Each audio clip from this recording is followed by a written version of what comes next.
A homeopatia é um sistema terapêutico utilizado no tratamento de doenças crônicas.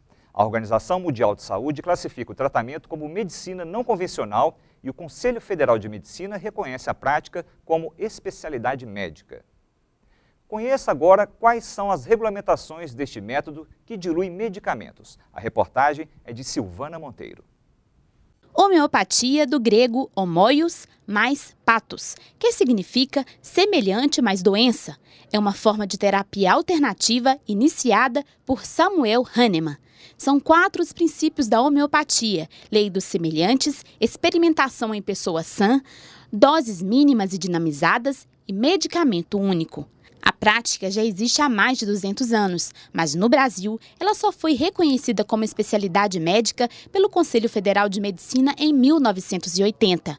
O objetivo da homeopatia é restabelecer o equilíbrio dinâmico do organismo por meio de uma substância que exerça os mesmos sinais e sintomas que a patologia está exercendo no organismo desse indivíduo. A terapia é herança de família para Soraya, que aprendeu com a mãe e agora pratica com o filho Kaique. Tanto que, aos 10 anos de idade, ele só usou medicamento alopático apenas 2 vezes. Na minha adolescência, minha mãe já começou a fazer esse tratamento com homeopatia com a gente. Eu tinha 2 questões, assim, que era intestino preso e sempre tive muita rinite alérgica. Então, a homeopatia foi usada na tentativa de resolver esses problemas. O foco da terapia não é a doença, mas sim o doente. Que a homeopatia é uma terapêutica holística, né? Que ele vai considerar esse indivíduo em todos os seus níveis dinâmicos, né? Que é o físico, o mental e o psicológico, além das suas interações ecológicas, vamos dizer assim, ecológica, porque ele com ele mesmo, ele com o ambiente externo, outras pessoas, né? E o próprio ambiente, temperatura, umidade, pressão, etc.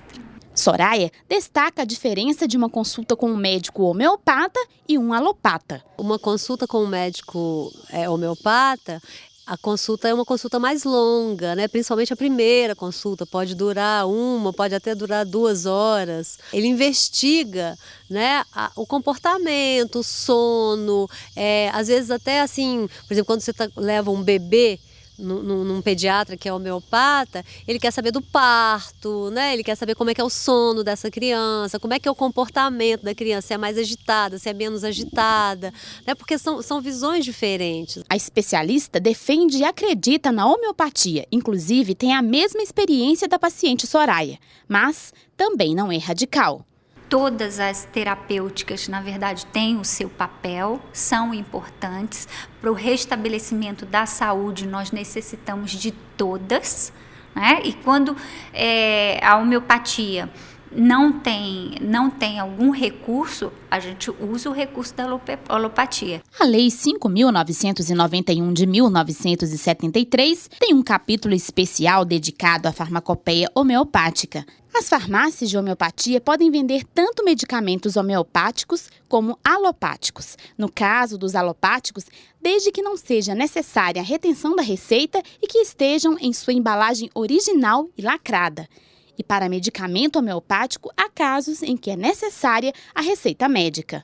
A farmácia homeopática somente pode exigir a receita quando o medicamento for prescrito na dosagem máxima. Se for uma dosagem inferior, ela não pode exigir a receita. As fontes para o medicamento homeopático são 3: animal, mineral e vegetal. A preparação homeopática dos medicamentos segue uma técnica própria criada por Hahnemann, que consiste em diluições infinitesimais seguidas de sucções rítmicas, chamado de princípio das doses infinitesimais. Então, para potencializar esse medicamento, além de diluir, ele começou a succionar, que é dar essa agitação. E ele percebeu que quanto mais ele succionava o medicamento, ou seja, ele agitava, mais potente era a ação desse medicamento. Mas quem pode prescrever esse medicamento? A lei prevê que a homeopatia pode ser tanto prescrita por médicos homeopatas como não médicos que tenham curso de homeopatia. Atualmente, a prática existe como opção de tratamento também no Sistema Único de Saúde. Foi uma recomendação da OMS aos países membros, né, que se implementasse essas práticas alternativas e complementares em todos os países. Isso já existia no Brasil, em alguns municípios, em alguns estados, mas de uma forma desordenada, porque não havia uma lei que orientasse. Apesar de ser um procedimento já bastante conhecido do brasileiro, mas há regras ainda em discussão. Um exemplo é a Lei 11.951 de 2009, que proíbe a centralização da manipulação em apenas um dos estabelecimentos. A segunda veio complementar a primeira, mas ela está sendo discutida sobre a sua constitucionalidade no Supremo Tribunal Federal. Existe uma ADIM, uma ação direta de inconstitucionalidade, que vem estudar precisamente sobre a afronta ao artigo 170 da Constituição da República, que proíbe qualquer norma municipal ou estadual, o que seja, que venha causar aí uma limitação à livre iniciativa.